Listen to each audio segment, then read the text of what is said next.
Welcome to the Diva Life Show, where music meets fashion, culture meets travel, and we explore the stories of extraordinary artists and entrepreneurs. I'm your host and resident diva, Heather Poduska. Today on the show, we welcome award-winning entrepreneur, fashion director, model, and actress, Olga Kwasniewski. Olga Kwasniewski is the talented owner of the Whole Beauty Salon and Spa, as well as a highly respected fashionista. As a fashion model, Olga has been signed with agencies in Boston, New York, and Rhode Island. Her modeling portfolio includes numerous fashion shows and productions, including Boston, Miami, and New York Fashion Weeks. She's done editorials in national magazines, including commercials for CoverGirl and TaylorMade. And she's had several feature parts in movies like Heat, starring Sandra Bullock, Company Men with Ben Affleck, and Equalizer with Denzel Washington, just to mention a few. Through her role as Ms. Massachusetts Globe, Olga became a very active volunteer, fundraiser, and board member for several nonprofit organizations. As a result of her advocacy for anti-bullying among children and women, she became an official spokesperson for Women in Needs, a nonprofit organization that provides assistance to abused families, and an ambassador of Ivy Child International, which is dedicated to teaching children mindfulness and self-regulation. Olga's involvement with the community was recognized with the Worcester Business Journal's Award of 40 Under 40. In 2018, Olga became an official producer of the Fashion on Fire Gala in collaboration with Boston Fashion Week and Project Smile. The production raised significant funds for children who've experienced traumatic events. During that same year, Olga joined the editorial team of the national magazine Gladys as a fashion director of the Northeastern region. And currently, you can find Olga globally at Paris, New York, or Milan Fashion Week and A-list celebrity events providing media coverage. Wowie zowie. Oh my goodness, what a rock star. Welcome, Olga. Thank you for having me. It's my honor to be here. Oh, I'm so excited to have you on the Diva Life Show. And you are living the Diva life. It looks so glamorous. It sounds so glamorous. So how did you get started in this life of modeling and acting and all of it? How did that start for you? So it started my modeling career back in my homeland in Uzbekistan. And when I moved here, I went to the college, and of course, because I didn't know anybody here in the fashion industry, so I basically abandoned this idea to continue my modeling. But I guess like it's something was sitting inside of me as a passion. Yeah. And one day I just started exploring. I was checking like modeling agencies here in Boston, and I selected few and reached out to them. They invited me to open call, and then when I arrived, they signed a contract with me. So this is how this whole modeling career started. And meanwhile, when these movie productions were requesting model types for the movie scenes, so I got involved in the movie productions. And actually, I even didn't think about doing acting or something like that. And I started taking acting classes, as was recommended by my agent. And after a while, I started like developing a taste for the movie set, and I set up a new goal for myself to become a professional actress and join SAG, Screen Actors Guild. It wasn't an easy road, you know. Sometimes like I would make attempts and I think it's succeeding, but the result wasn't succeeding, you know. So it was very difficult to join SAG. And 2 years ago, my agent called me and she said, Olga, I know your goal to join SAG, and if you will go through audition for this movie, it's definitely guaranteed you'll be invited. Wow. And there was a movie with Liam Neeson. Oh, what movie was it? Talk, Okay. Talk, yeah. Okay. So I went through 2 rounds of audition. I booked a part, and I spent like 5 days on the set with Liam Neeson. Wow. You know, so it was great, and we shoot like at the end of October. And then suddenly, the day before Thanksgiving, I received this letter from the SAC that they invite me to join. And so that was the best Thanksgiving gift. Oh my God. Yeah, and this year, actually it was a couple weeks ago, I received a letter from the SAG that I got selected as a 2,500 judges for this upcoming SAG Award and Oscar Award. Wow. Yeah, so I have to go to see 50 movies. Oh wow, so you're going to be there. Yes, so I'm going to vote which movie or actors will be nominated for the second Oscars Oh my God. next year.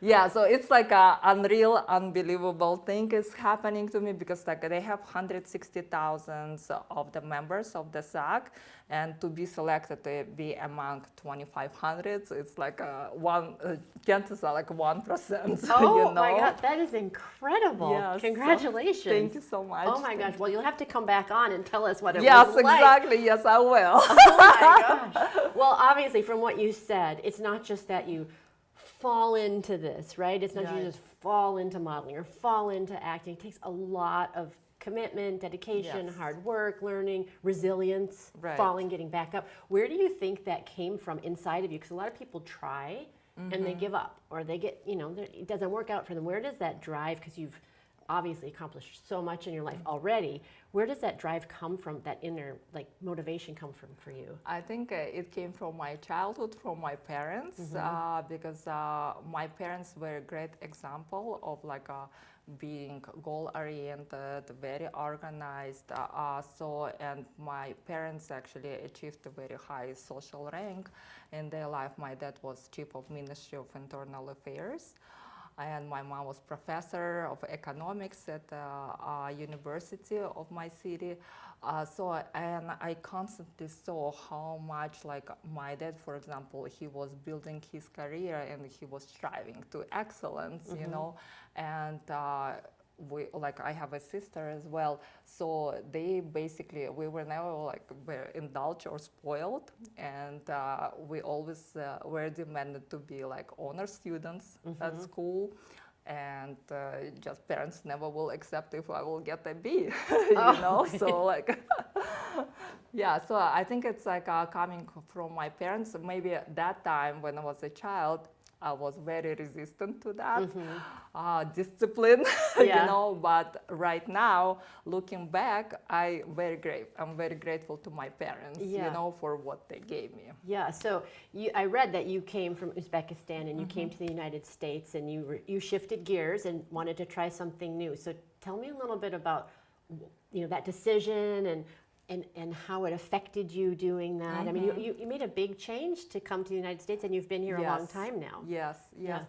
So basically, as people always, when they hear my story, they say that I have a Cinderella story backward, because based on my dad's position, of course, I had a privileged life, and actually before coming to United States, I was working for president of my country as well. So basically, I was born with a silver spoon in my mouth, and my decision to come back, to come to a different country is solely based on proving myself that I'm worth something without my parents, support, and I wanted to start somewhere from zero. Wow.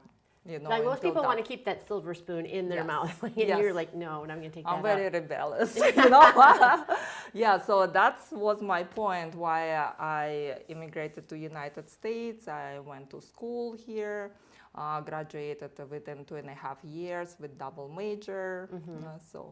And you're such a giver as well. I just, the nonprofits that you've been a part of and that you've contributed to, where did that come from, that generous spirit? Like you said, you came from a life of privilege, but I've read that, you really, for women and families, and I love your story that as a woman too, that you said, I'm going to do this, I'm going to accomplish this, and you've accomplished so much. So where does that, that soft spot for women and families and helping come from?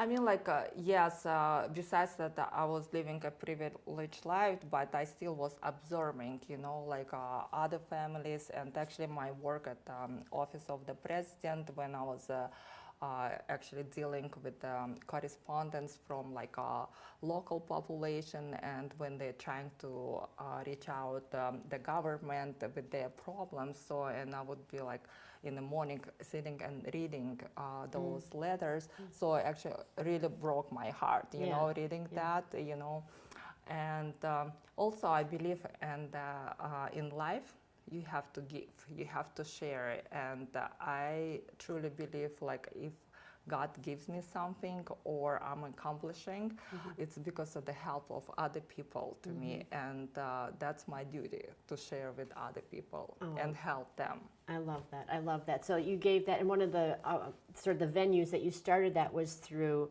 the Miss Massachusetts Globe. I've not heard of that before. What is that? What is that award, and what do you have to do, and what is that path to get there? It's a global beauty pageant. It's like Miss World, Miss Globe, so it's like different systems. Oh, I see. Okay. Yes. So I was competing at this beauty pageant, and I became Miss Massachusetts, and of course, I have to become a spokesperson, and I have to choose what platform I have to stand for. Yeah. And of course, anti-bullying children and abused women was my niche. Yeah, I love that. And one of the things I've also noticed about you, you're this global traveler, and you're going to Milan and Paris and New York and the fashion shows, and you're also very local. And you are, you're bringing things to Boston, and you're bringing things to Massachusetts. I love that. And I was just reading a book about artists and creatives, and how people think, you have to work in isolation, or you have to go to Paris. And he was saying, you can make if it's not there, make it. If it's not already there, you be the person that's making it, and that's what you're doing. So tell us a little bit about some of the big projects that you've been a part of in the Boston area. Yeah, so yes, I'm very fortunate that I'm able to travel even for my work at a national magazine. That gives me a very unique opportunity. For example, in January when I was traveling to London, I got invitation from Victoria and Albert Museum to visit this very unique traveling exhibition, Gabrielle Chanel Manifesto. And this original exhibition was created in Paris, and then it was traveling to Australia and then to Tokyo. And in London, why it was so unique to have that exhibition, because for a long time, Great Britain didn't want to do anything with the Coco Chanel, because her connections with Nazi. But they said, okay, 100 years passed by, maybe we should forget the past, and honor it. And they actually did outstanding job, because compared to other exhibitions that have been in Australia and Tokyo, they brought 60 more additional original pieces of Coco Chanel's work. Wow. Yes. And I was really impressed, because for me, was stereotyping of Gabrielle Chanel is creator of those tweed suits and handbags, right? And when I visited that exhibition, I was in shock how creative this woman and how fierce she was, because she broke all the fashion trends of that time. She was the first one who actually put women in the pants. Wow. Yes, and she was creating all this blazers, very casual. She took them out of the corset, basically. Wow. Yeah, and she was more just a fashion designer. She started like a millinery, right? And then she was creator of the jewelry, the shoes, the handbags, the perfume, everything, So for me, it was very impressive how one person can be so talented and creative.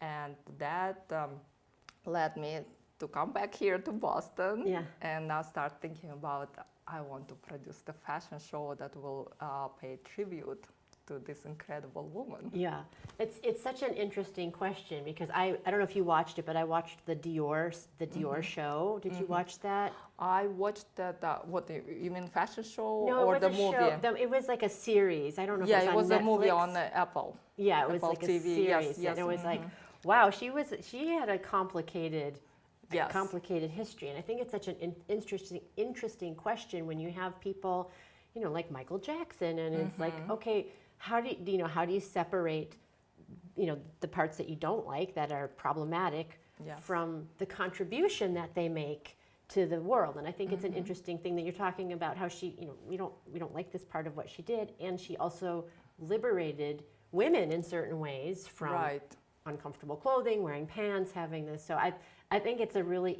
I don't know how you think about that, but I just think it's a really interesting question to grapple with for everybody, because throughout time there have been lots of people like that have had complicated personal stories and then have contributed great things to society.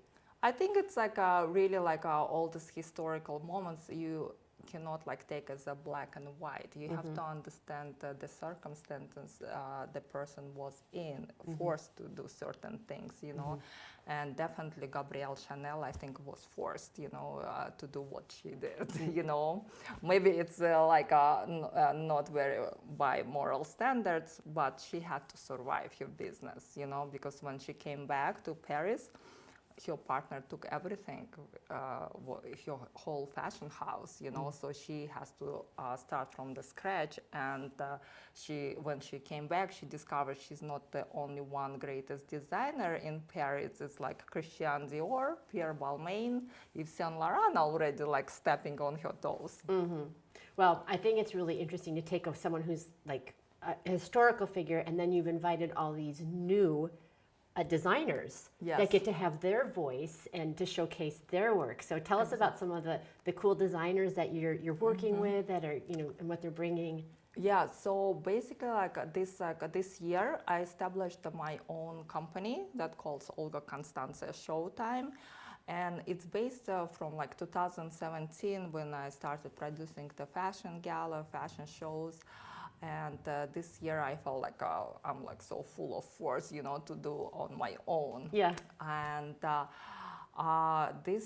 the goal of this company is giving platform to young designers, because people have to know the struggles, like young designers dealing with, because when they graduating like colleges with their major in fashion, they just get lost in in life, because to produce the collection it requires so much financial support, and very often they don't have it. To be in the shows you have to pay the fees, you have to pay to be in the shows. Yes, exactly. And so the young designers, they don't have this opportunity, They all started with thinking like, I will graduate, I will become Karl Lagerfeld, but not happening, very fast and to everyone. So my production is like giving a platform to these young designers so they will be seen in in professional setting with the professional models, we have like professional pictures, videos, which they can showcase to, for example, prospective buyers on the companies who want to produce their lines, this. I love that, because it gives the consumers a chance to meet new artists too. I mean, there's only, you can only get so much at the Gap, Yes, exactly. Plus, you have to support the creativity, because if we will like all go to stores and see the same pattern of dresses and suits, it's no like a base for the creativity. We will not see different colors or. And speaking of creativity, I really want, you brought some editions of your magazines and your work, and Olga, oh my God, show us some of the things that you've done. It's just exquisite, and I love, you are so multi-talented, and we were talking about the production of like all the steps that you have to do to put a show together, the DJ, the sponsors, the models, the designers, but we're also talking about the photo shoots that you've directed, and it blows my mind. Yes. It's just so amazing. This where to show like this like what camera.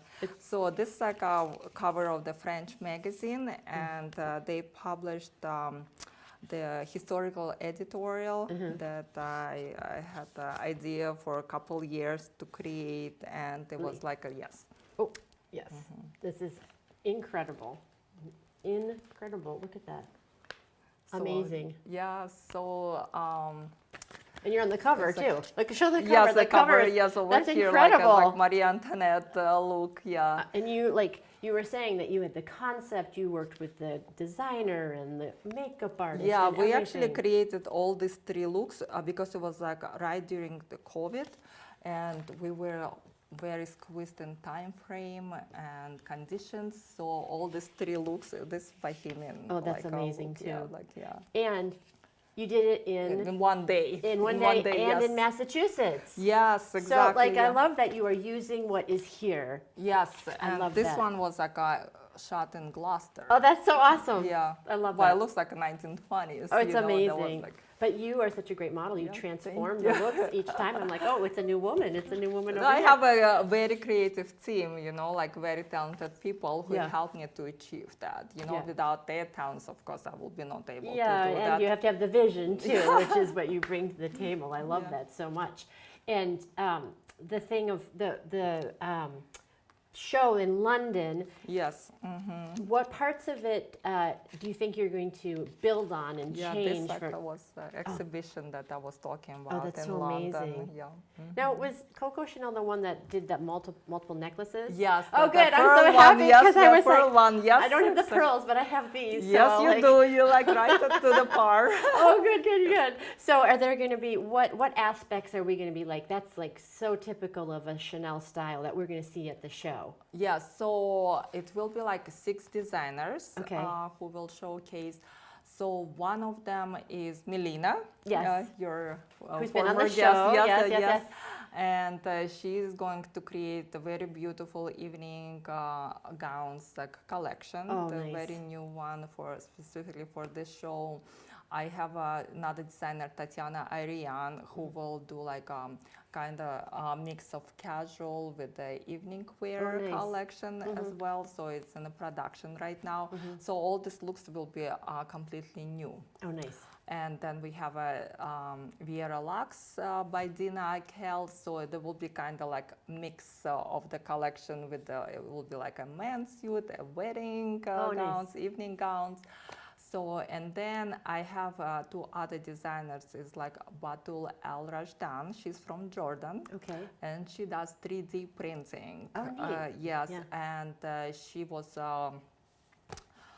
published in the Harvard Bazaar, France, Forbes magazine, because she just recently came from Spain, where at the university she was teaching students how to take food waste and turn it into the fabric or leather it and create the handbags. And another designer is Colby John. He was just recently published at British Vogue, and he's like national sensation, like in the bridal world. So he's bringing his brand new bridal collection as well. And we have Ellie Jean Millenary. Yeah, she was also on the show. Yes, in the show, who will create headpieces for all of these collections. I have Carla Shaw Fashion, who does sustainable gold jewelry. Oh, nice. So it's like basically all dehydrated pieces of plants dipped in the gold and silver. Wow. So every piece has own DNA and it's never repeated. Oh my gosh, that's so cool. And what do you think? I mean, I have my opinions about it, but why do you think fashion is so important? Like, why should we pay attention to fashion? All these people that bring their creativity, but why should we care? Like, why should we pay attention? Because it's one of the form when people can express themselves, you know, when they can show their style, their preference, you know, like fashion is one of the ways to show that we're all different, we're diverse. And it's like you have to have freedom to express yourself. We don't have to be dressed all in blacks all the time or grays. And you hear that, New York? yeah, right. So it's like giving us freedom, you know, to people to express. Yeah. And why I really would like to have like this Infinity of Coco Chanel, I will say like I would like to produce the fashion show on the level of Paris Fashion Week, because I want to make a Boston as a fashion landmark. I'll tell you, everyone has stereotyping in the fashion world that Boston is like student city. Yeah. Everyone wears jeans and hoodies. So I want to break that stereotyping about Boston, because we have many beautiful, stylish, and fashionable people here. Yeah, well, and I also think Boston is, you know, innovative, and we do have lots of students and lots of like creative minds and you know sort of cutting edge things happening. So why not make it a fashion hub, right? Exactly, yeah. Especially like Batul, she's actually working right now with MIT. They're having a project together. That's why she's able to be in my show. Oh, wow. Yeah, so I mean, like even MIT is getting into fashion. Yeah, well, I love that it's bringing in technology and fashion, and who knows, maybe AI at some point. Right, you know, right. like, Maybe next show will be a robot modeling on a runway. Oh my gosh, that'd be hilarious. Well, I'm so excited that you're doing this and that you came on the show. And you know, one of my goals is to redefine what the word diva means, because it's had a negative connotation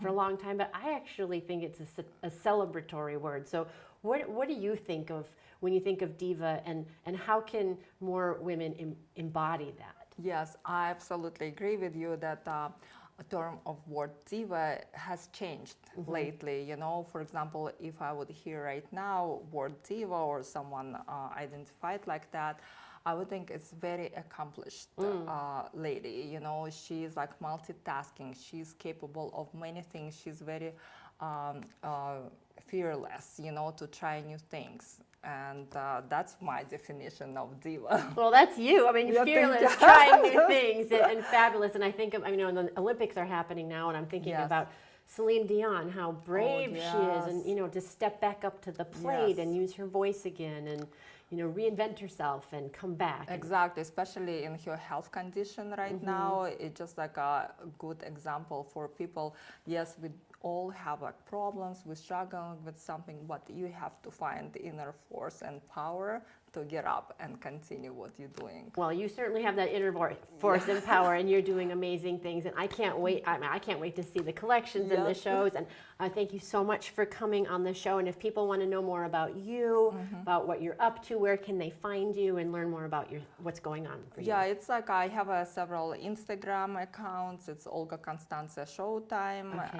My personal Olga Constanza. Also, we have a Facebook page. So anyone who would like to attend the show, they can find on the website information. So. Great. Well, thank you so much for joining us. I know it's going to be a smash hit. I cannot wait to see it. Thank you so much. Thank you. Absolutely.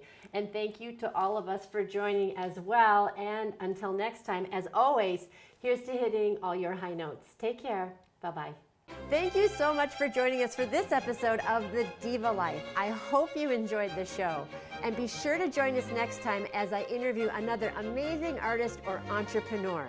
Until then, as always, here's to hitting all your high notes. Take care. Bye-bye.